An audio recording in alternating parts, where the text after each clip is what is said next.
Thank you very much, Mr. Chairman.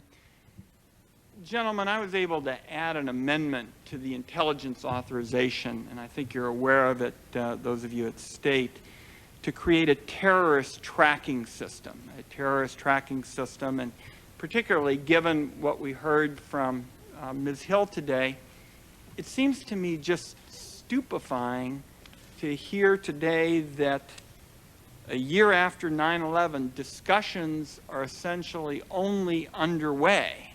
I mean, that's how it's constantly described. I mean, discussions are underway. But here, Ms. Hill today has outlined all of the problems that were associated with some of the past failures. In the intelligence authorization, the leadership of this committee worked very closely with me so that we're trying to do it in legislation. And I think the question I would ask Mr. Kojim is, what is it going to take to actually get this done? I mean, we've got the documented failures. We've got a bipartisan effort in this committee to be supportive of your agency and others. And I think I'd like to begin by having you all just give me a sense of what is it going to take to actually get this done? Senator, thank you for your question. I think the short answer, with all due respect, Senator, is funds, and the department does not have them. Consular Affairs has funded this program almost in its totality from the outset. It does not have the funds to provide for this purpose. For this reason, the senior leadership at the Department of State is seeking funds from elsewhere, from the DCI. And we believe that will be forthcoming. But beyond that, I really can't speak in detail. I think that is a legitimate concern, but when I heard Eleanor Hill this morning, and I've discussed it in the past, I've not had cited as the primary reason for this a lack of funds. I mean, what we heard this morning is that it just seems like somehow the left hand is reluctant to share with the right hand, or they simply don't know about it. I'll be very supportive of the request for additional funds. But I will tell you, the more I learn about this, the more convinced I am that there are a set of forces operating in the various agencies that have responsibilities here, in the law enforcement and intelligence agency. And I'm just committed to getting at the bottom of this so it happens. You have a commitment on my part, and I know from others, for the necessary financial support. But I didn't get the sense, listening to Ms. Hill, that the central problem was funds. When you talk about a national lookout center, how would that work, and what agencies and levels of government ought to have access to this information? Senator, thank you.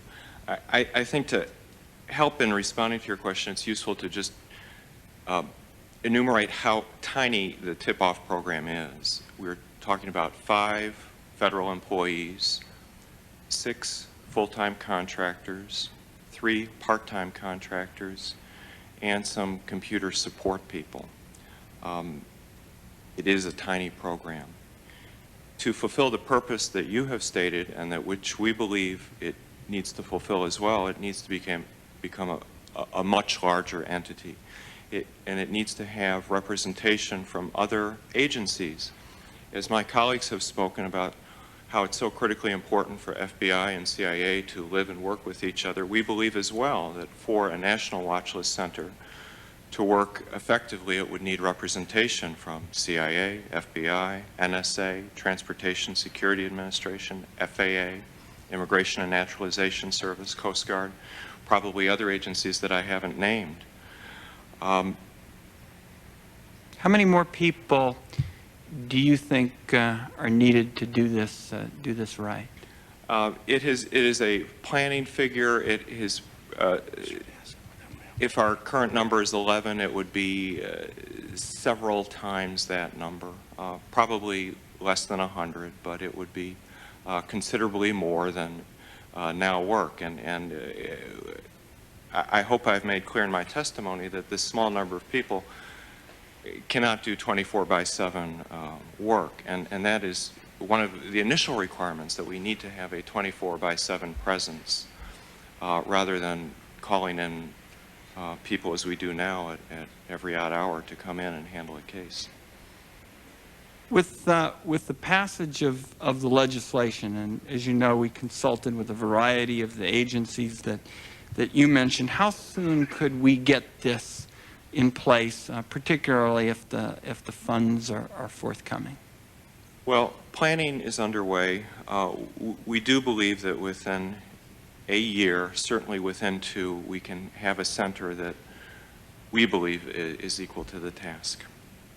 Well, I hope so, because I know that when I went home after we dealt with the authorization and people would ask what was going on, and I said I had worked very closely with my colleagues on a terrorist tracking system, and essentially something that really sort of very much is structured along the lines of tip-off. They say, good job, Ron. Why do we need something like that? Why wasn't something like that in place, say, by December 1st, a few months after September 11th? And it is very hard to give an answer to that question, and particularly when you listen to some of the comments of Ms. Hill today, who basically took sort of step by step how somehow some of these people who could inflict such harm on this country somehow fell between the cracks. And you're forced to conclude that we just can't make the wheels of government, with all of the inertia that seems to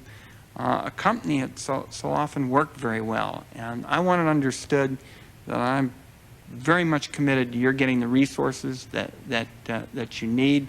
I hope that you will continue to work with us to try to refine the legislation, because in effect our TIC system is on all fours with what is now considered the tip-off program. And I want to leave here this session with a sense of how, on a date certain, we're going to have this expanded program in place. Because to hear Ms. Hill, to hear what we heard today, with Ms. Hill outlining all the problems, and then to juxtapose that alongside the testimony, well, discussions are underway. I just think we've got to work together and do better. And I'm committed to making sure that the Congress gets you the tools, and you give us your sense of what it's going to take to get an expanded program in place quickly. Thank you, Mr. Chairman.